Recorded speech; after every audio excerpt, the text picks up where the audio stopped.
Being at the camp and working as hard as you did yesterday. Pardon my voice, I just had a Tim Horton whole grain panini, egg, sausage, something or other. And when they talk about whole grain up in Michigan, they must mean they put like pieces of wood in it.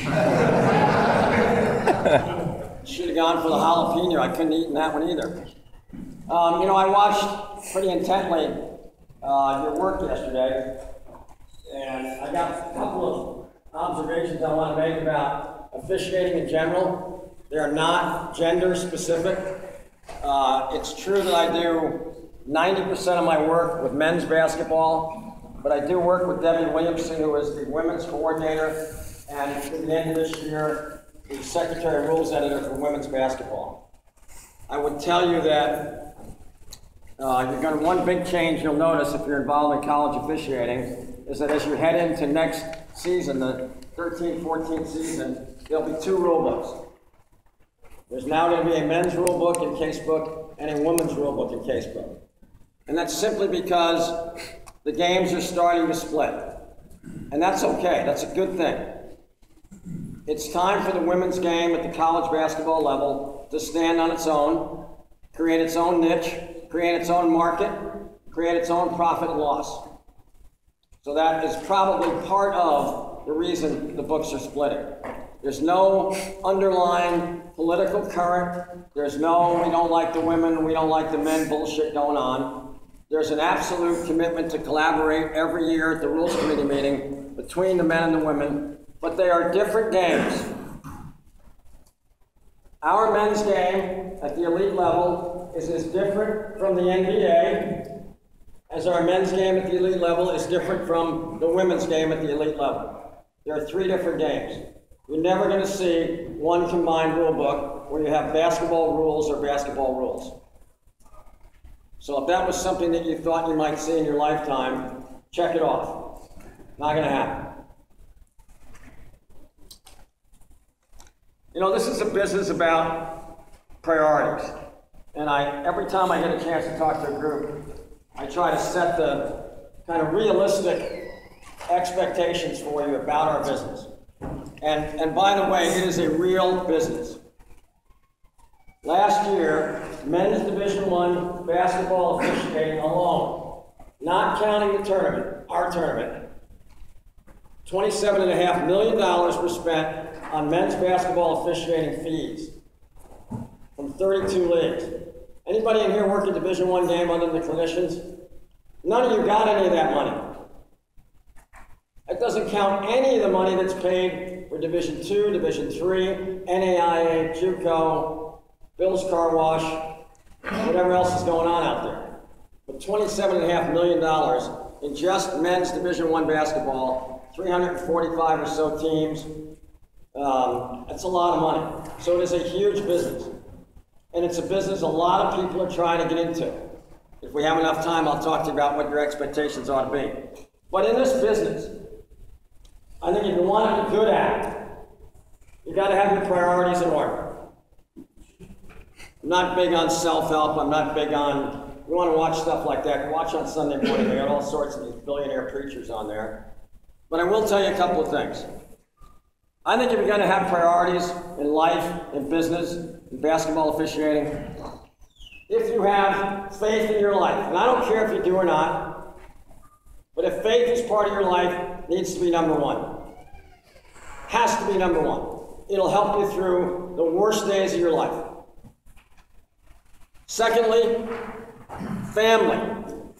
The only people, I'm telling you this from the bottom of my heart, the only people that care about how you do officiating-wise is your family.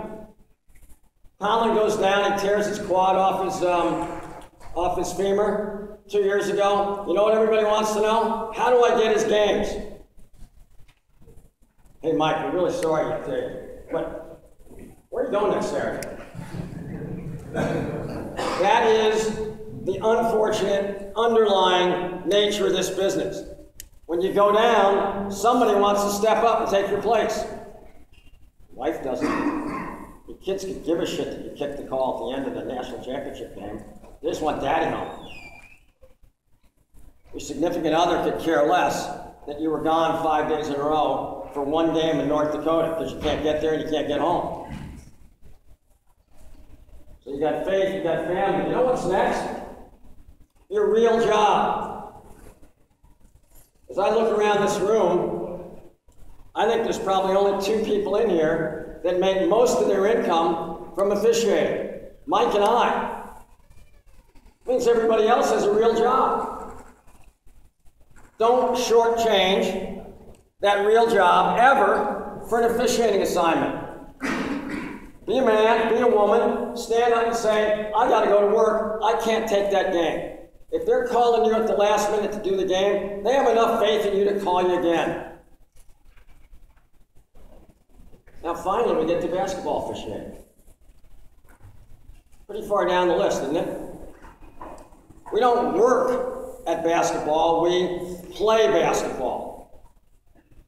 So now we're down to the candy store. Now we're down to the games. I don't for a second, during the NCAA tournament, think that our games are anything but a huge business. And what I try to do during the NCAA tournament is take everything we've worked on all year long and deliver a reasonable expectation of how games will be officiated for 67 games in 3 weeks.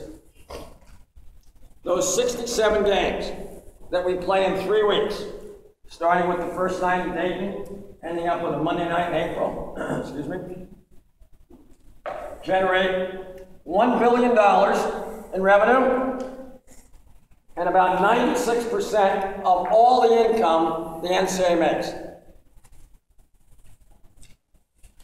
So, after I've taken care of faith, by the way, I'm Catholic, I know I'm going to heaven.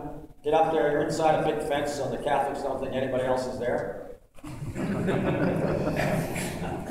Pretty good with my family. See my wife occasionally. 7 grandchildren, 4 boys. Doing okay there. I retired in 2004 from my real job. Started this job with the NCAA in 2008. Now I get down to basketball. And I will tell you this, for 3 weeks, you know how you guys feel like when you walk into a big game? Pins and needles. Oh, I hope I don't screw up. At some point in your career, that dynamic will change.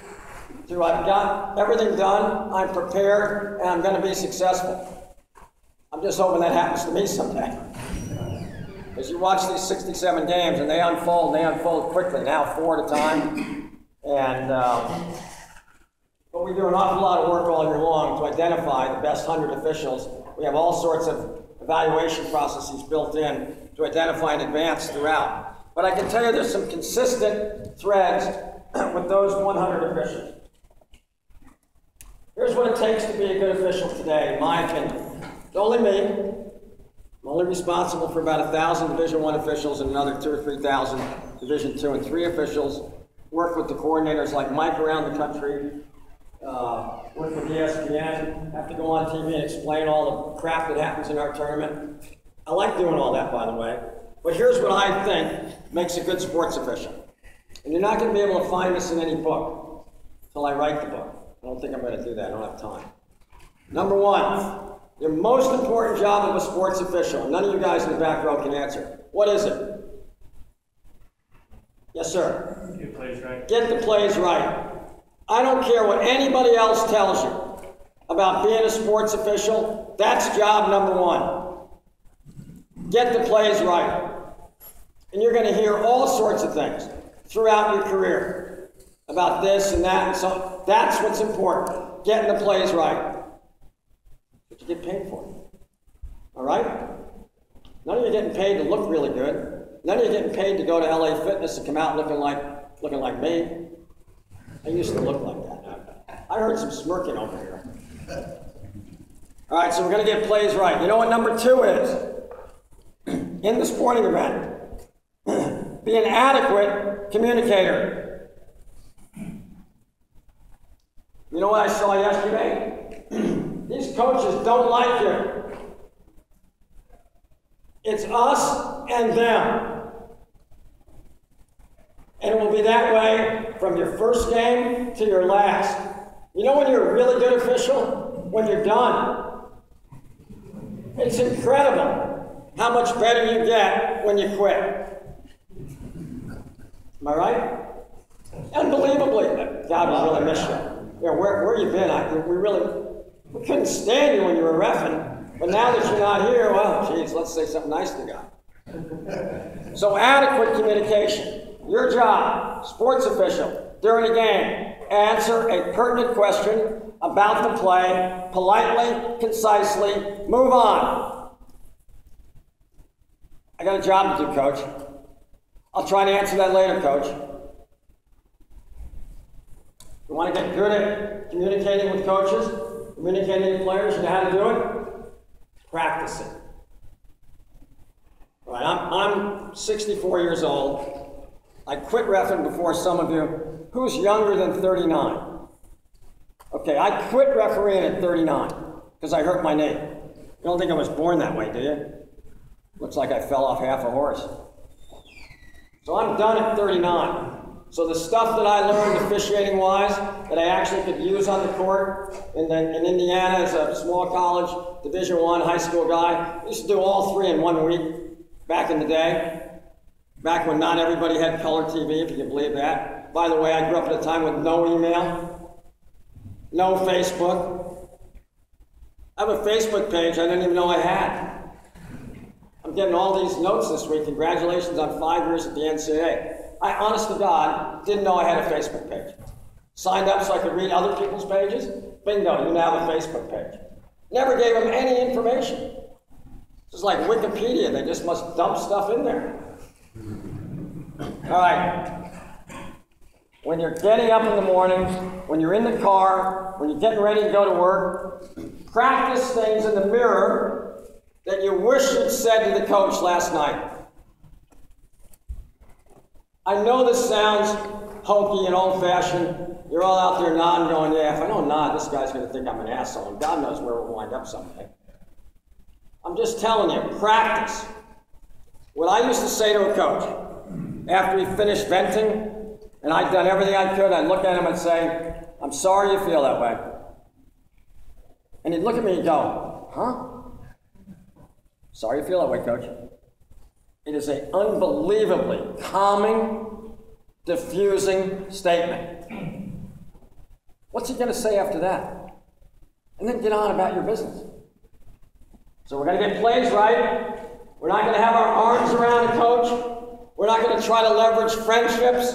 We're going to do our job. We're going to answer questions if they're given to us in the course of the game.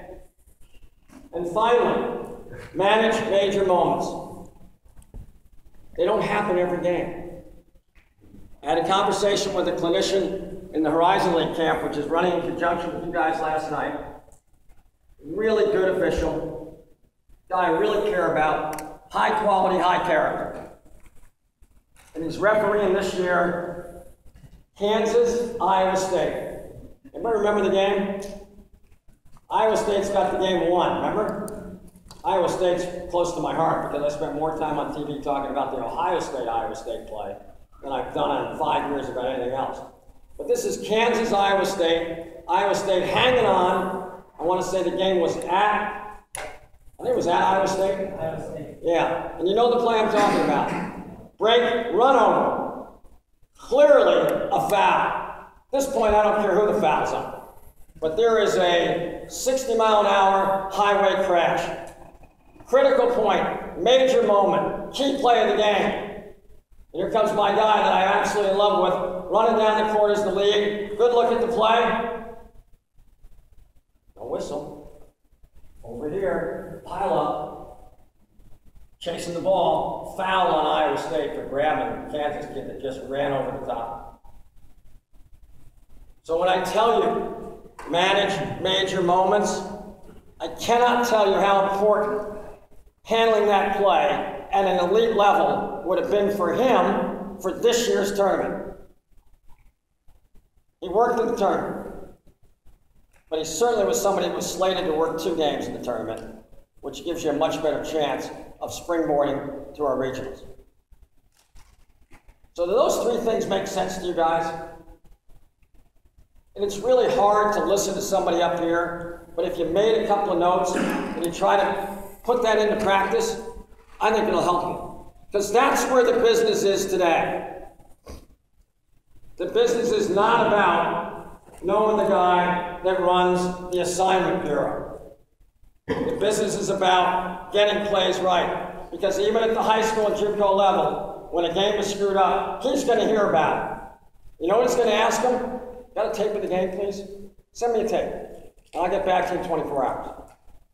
And this play that some lame-brained coach is bitching about that you screwed up, and Mike's had a chance to look at it on a DVD, and he knows you got it right, that's what he's going to tell him. You know what else is true? The converse. If you didn't get that play right, it's there for everybody to see. And we're going to be able to confront the coach one way or the other. That's the world I live in. It's the world he lives in. It's really the world you guys live in at whatever level you're at. The accountability function in this business has ratcheted up 100-fold in the 5 years I've been doing my job. And it's because of what we were kidding about before. Facebook, Sports Center. I have a BlackBerry. I'm speaking to a leadership group of women about 2 months ago in Indianapolis. It's called the Richard Lugar Leadership Series. And I'm talking about leadership and how to change a culture. And I have a BlackBerry before that I'm responding to a couple of emails. And a young lady came up to me and she said, "What's that?" I said, that's a BlackBerry. She said, "You know, I heard about those." Really? I mean, I'm like, you can't make this stuff up.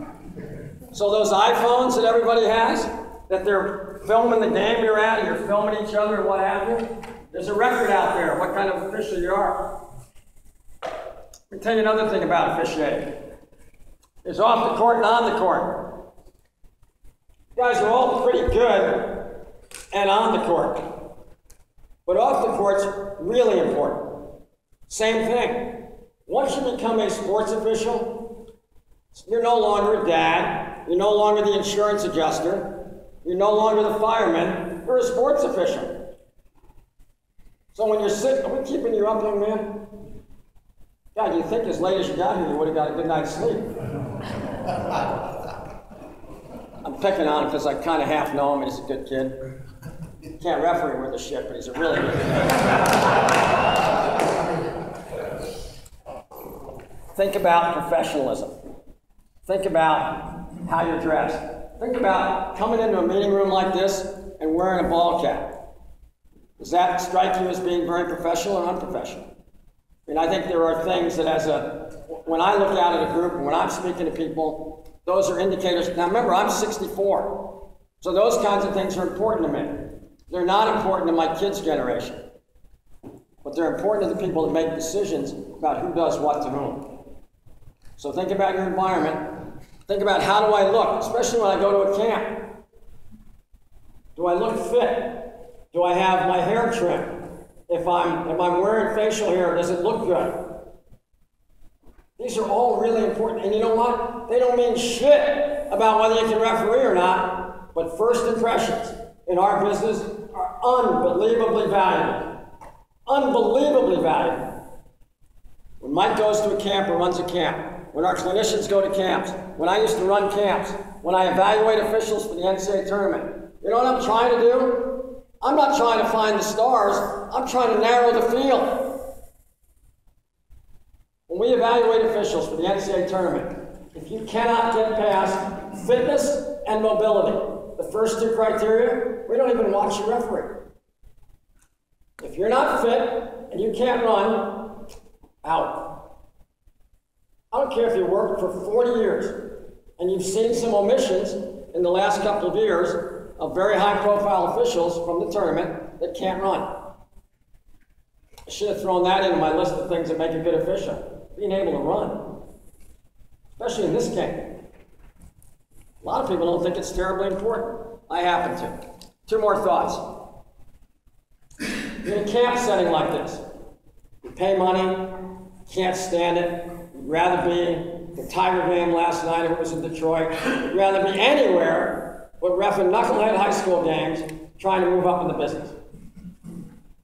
That's why I thank you for being here. I meant that sincerely. I would much rather spend most of my time in what I call grassroots development, finding the next generation of really good officials, encouraging them and moving them along. But I don't think too many of you knew who I was, or if you did, you didn't know I was watching your games yesterday, but I was. You never, ever, ever know who's watching your games. You never know. You ought to go into every game, refereeing it like it's the national championship. For two reasons. You don't know who's watching you, number one. And number two, that's what those kids deserve. They deserve your best effort every single afternoon and evening you step on the court. And if you don't give them your best effort, shame on you. Leave your money there. Case in point. 2000, I'm the new coordinator for the Heartland Conference. In 1999, I became the coordinator of the Horizon League. I was right in front of Mike before he got that job.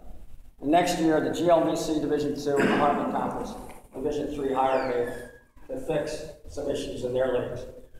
So I go to Defiance, Ohio, which I actually saw on my GPS on the way up here. I didn't realize how close it was. Defiance, Ohio, to watch an older gentleman who was trying to hang on, and I told him I'd come up and see if I thought he could run. Way back in 99, 2000, I thought running was pretty important to being a good sports official. I still haven't changed my mind. So I go up, and I watch this game, and it's Defiance against, I want to say it's like the Polish 11-year-old girls team. What a terribly good match, but what were they, 15? They sucked, man, it was awful. Every kid on Defiance became like an All-American in 5 minutes. So I'm watching my buddy referee, this older gentleman that was a mentor to me, some young guy that we put in the game just to get his feet wet, and Conlon's there. Didn't know he was going to be there, had never, ever laid eyes on you. Is that true? To your knowledge and to mine. I would have remembered. So he's reffing this game along with these two other guys, and we're all done. And I'm thinking, how do I not know about this guy? Go in the locker room, turned to him and said, John Adams, he said, Mike Conlon. I said, have you been refereeing a long time? Yeah. Well, he gives me a little background. I said, would you have any availability for the Horizon League? Your answer? Probably worked that out. I think he'd just been dumped by a knucklehead at the mat, a real shithead. His name was not going to be mentioned today. I will not mention it. You cannot drag it out of me. $5 will get it out of me now. Or his name is Eric Carter. Or his name's Eric Carter. But I didn't, he said it, not I. So we worked down, I want to say Mike worked, I don't know, probably 15 games. He probably worked 25 games every year thereafter. And when I left the Horizon League, he was the right guy for the job. So you never know who's going to be in the gym. So today and tomorrow and on a cold, snowy night, it snows up here a little bit, doesn't it? I'm glad I don't live up here. It just looked cold driving into town. It was 80 degrees. On that cold, rainy night, cold, snowy night, do a great job in that gym. Because you don't know who's sitting there. You don't know whose father or mother or grandmother or aunt or uncle might be friends with so-and-so who knows John Adams or knows Debbie Williamson. Said, boy, here's somebody we ought to keep an eye on.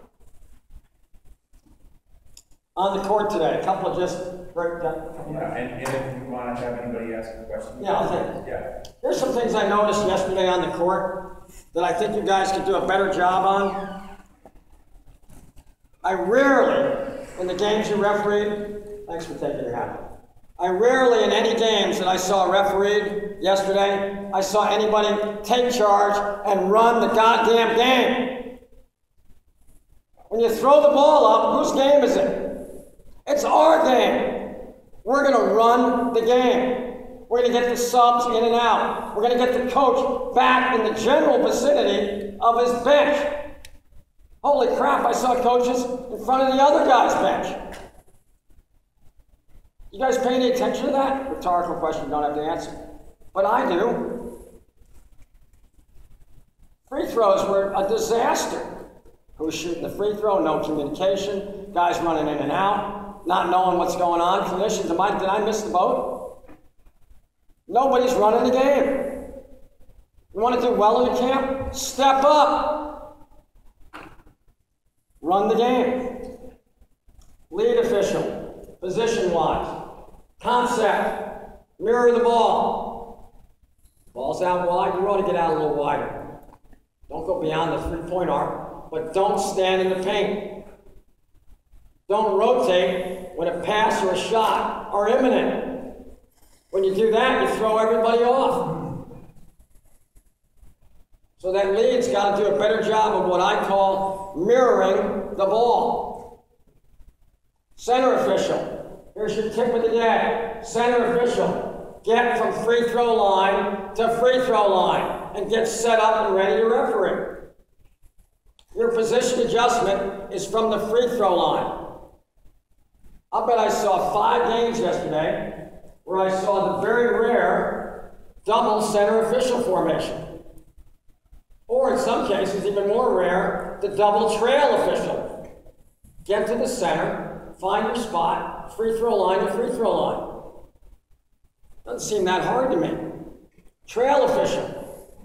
All you gazelles that think you can run faster than all these kids, love to run up right behind the little man-to-man defensive play at the trail. Get an angle. There's no way, tell you this, if you're looking at the number, none of these kids have numbers, if you're looking at the back of the guy's shirt and you're going to make a call, what did you just do? You guessed. 100% of the time, you guessed. You know why? Can't see the hands. You better get yourself in position to see what I call the spatial relationship between two players.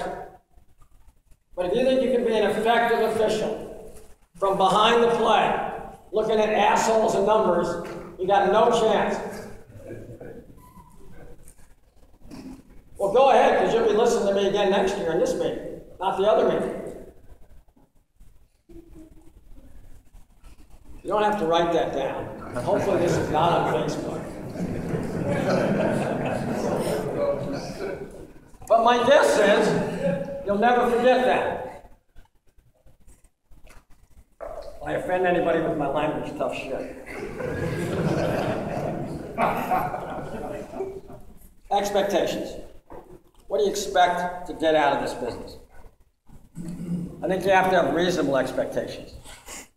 I think I can tell you this, numerically, probably none of you make it to Division I, only because numerically, the odds are in my favor of that statement being correct. There are 345, let's just say for the sake of argument, 350 Division I teams. And if they all played it on the same day, we'd have 175 games. Times 3 is what? 510? Mathematicians, please. Did I do okay there? 510 officials. Let's say we need a backup for all 510 that we need. Now we have 1,000 officials, which is right about where we are. We have 900 officials registered in this country that designate themselves men as Division I officials. So you're trying to get into a club of 900 people. This is over 50 states, by the way. So if you figure we have 300 million people in the country, 150 million men, 150 million women, and 150 million men, probably 50 million of them between the ages of 25 and 60, maybe more, maybe less. And we're looking for how many? 900 Division I officials. Oh, and by the way, there's about 10 of them sitting back there. So how many Division I officials are we going to be able to find in Michigan? Huge state. Enormous population. Got to win Michigan to win the presidency, the last I heard. I don't think Mitt remembered that. Anyway. So you got all these people, and you're fighting to get, I don't even know how many Division I officials live in Michigan, but I would guess, Larry, probably less than 10? Less than 10. How about that? And a lot of you realistically expect to get that chance. And that's okay. How do I know when I ought to move? How do I know when I ought to go to a Division II camp, a Division I camp? If you're not officiating the postseason tournaments at the level you're at, that's a pretty good indicator you're not ready to move. I used to think of the Horizon League Conference Tournament, and I certainly now think of my new job, as prom night. And all you guys probably went to high school and wanted to go to proms. And you always dressed up. It was a big night, great date, not a great date, whatever the case might be, but it was a big night. It was prom night. You wanted to do your best. If we're not picking you as the date for prom night, got a little work left. It's really that simple. It's not absolutely right all the time, but if you're not working, let's say you're a high school official, and you're not working the state, I don't know, Michigan, Indiana would be the sections. If you're not working the sectionals in high school, what makes you think you're ready to work Division II college? Oh, the politics are horrible. Oh, I don't go to the meetings. Oh, I don't know the so-and-so and so-and-so. All bullshit excuses. You're not good enough yet. The first step, when this camp is over, to getting better, after you sit down and think about what you've heard, the good things that you can take away, the rehearsals that you've done in front of the mirror, looking in that mirror and pretending it's a coach that's pissed at you, and working on some things to say to him, is I want you all to be really, really good at knowing the rules. Here's my last thought. Everybody always asks me, what's the most important thing to being a good official? And I will tell you this. Commensurate with how well you know the rules is how confident you will feel on the court. If you know the rules, backwards and forwards, inside out, you know the case book, and, big and you know how to apply them to the game, you will walk on the court with a sense of security that no matter what happens, I can handle it. I don't know when that day is going to be. I remember for me it was probably my, I did 17 years, probably 5th year, when I walked into a high school game one night. I think it was Shortridge and Cathedral in Indianapolis, two great inner city schools in those days. And thought, you know what? Whatever comes my way tonight, I can handle it. But there's going to be that day, and I'm telling you, it's not, you'll know it when it happens. But it will depend in a large part, not only on your experience, but on knowing the rule book. So commit, going forward, to getting really good at knowing, reading the rule book, discussing it with your friends. Any questions? I'd love to take some if you have them. About our business, about where we're headed, about the sense of the game. I spend a lot of time on the business aspects of the sport. It's a great sport. We're really, really lucky, I think, to be involved in officiating basketball. I think it's the best athletic event going on. Any questions at all? Pretty sure I didn't intimidate the shit out of all of you. Yes, sir. What Thanks for taking your hat off. What process do you use to evaluate your officials and then to continue training them? Well, it's a question that Mike can answer a little bit better, but I have 4 guys that work around the country for me called regional advisors. We take a list in November that's submitted to us by every league of all the officials likely to work conference tournaments in the 32 leagues. We combine all the names so that we have one list. We make sure we see every one of those officials referee a game in person or on television and evaluate them on about 28 criteria, whether to consider or not consider them for the NCAA tournament. We send that evaluation to the official if they ask for it because of privacy issues. And if they do, we have an area in there that suggests areas of improvement. So last year we go to, the 4 regional advisors and I went to 450 games, either on television or in person. That's roughly probably 800 unique reports, maybe 700 unique reports, but 1,500 give or take reports. And I would guess, because they all have to come to me, requests to see their evaluation were less than, in total, 200. I don't know what it is, whether you guys, when you referee, don't want to know how you did, or you do want to know how you did, but you don't want to know how you did. So that's how we do it at what I would call the elite level, trying to find the top 100 officials in the country. Mike does it on the same way, but he'll be at games. He'll go in the locker room afterwards.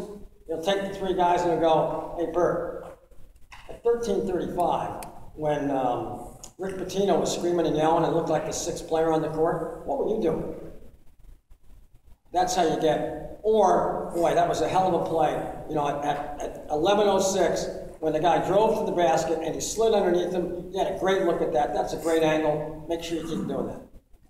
I happen to think that improvement in our business comes a little bit quicker and easier with positive reinforcement rather than negative. You ask any young person why they quit refereeing, what's their answer? I got tired of being yelled at. I got tired of these idiot parents. I got tired of these cocksucking coaches. Well, that didn't sound so good. But that's what they'll tell you.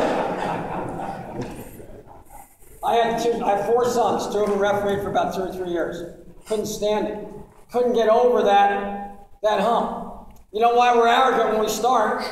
Because we're not very good. And we probably deserve the shots we take in the butt. But you get to that 5th year, you get to that 200 games or so, a little bit of confidence. Great book for you to read. It really kind of gets your arms around trying to be excellent. If you've read it, you know what I'm talking about. A book called Outliers by Malcolm Gladwell. It's his theory on how extraordinary people become extraordinary at whatever they do. It's a small book. Looks like Tuesdays with Maury, about that size book. And it is a terrific read, and you'll read it, and you'll want to read it again. But as you read it, one of the things, the light bulb that'll go off is, well, I've thought about that before. Why didn't I write this? But there's a pretty revealing statement he makes in there about the minimum requirement to be excellent at what you do. And I won't tell you what it is, but once you read it and absorb it, you get a good idea why we're never, ever probably going to be excellent sports officials all the time. Because according to Gladwell, we probably can't get there. That doesn't mean you can't keep trying. Any other questions? Yes, sir. What was the name of the book? Outliers. Outliers. Outliers. It's in paperback, I'm sure. It's on your Kindle, on your Mac, on your whatever the hell they're called, iPad. I refuse to get an iPhone. Because that starts an Apple financial tsunami. You go from iPhone to iPad and then holy shit, MacBook. $5 grand later, I'm no better off than my BlackBerry and my little Samsung thing I got. So resist the iPhone tsunami. Question? Are you guys in the NCAA looking to do something similar to the NBA now? They have Steve Gaffney going on and giving inside officials what they're going through if they're going to do an NCAA level? Did you watch any of the tournament this year? I mean, I've seen you out there talking. I'm me, man. Okay. That's what you get. I'm not nearly as good looking as Jaffy. But I get more airtime than he does. That's not a good thing, though. There are some sticky situations obviously come to you, but in some of the games that aren't sticky. Here's our problem from the NCAA. We are somewhat prohibited from commenting on plays and situations in league games. College basketball officiating is managed and owned by the league that's putting the game on. So in the Horizon League, Mike assigns the officials. I don't. I may think that the guys he has on the Illinois-Chicago Green Bay game absolutely suck. So what? He doesn't care what I think at that point. So that's his problem, his job. When the shit hits the fan, they're going to him. Now that doesn't mean that in the Colorado-Arizona game that I don't hear from everybody in the world about the last second shot and make a comment that I thought the officials acted correctly. and then get chewed out by everybody at the NCAA? Because suppose the next day, the Pac-12 came out and said the officials didn't act right. And I've already said they did. So you can see why I don't want to comment as the national coordinator on events that happen in league games. I'll comment during the tournament because we own it. I'll comment on 5,000 and 10,000 foot issues, but I won't comment on specific issues in specific games, at least publicly. The NBA's, the NBA has less teams than the NCAA has leagues. If the NBA ran their officiating like the NCAA does, when you go to play the Knicks pick the officials. When you go to Sacramento, the Kings pick the officials. You go to OKC, they pick the officials. That's how college basketball is run. I do think within 10 years it'll change dramatically. There's a real push now to nationalize it. It's coming from the NABC, and eventually you gotta listen to those guys. Questions? Well, thanks for letting me talk to you, and if I did offend you with my language, I really do apologize. Sometimes it gets a little bit better to use colorful adjectives to try to make a point than to stand up here and pretend that you're some kind of reasonably sane person trying to help young people get better. So thanks very much.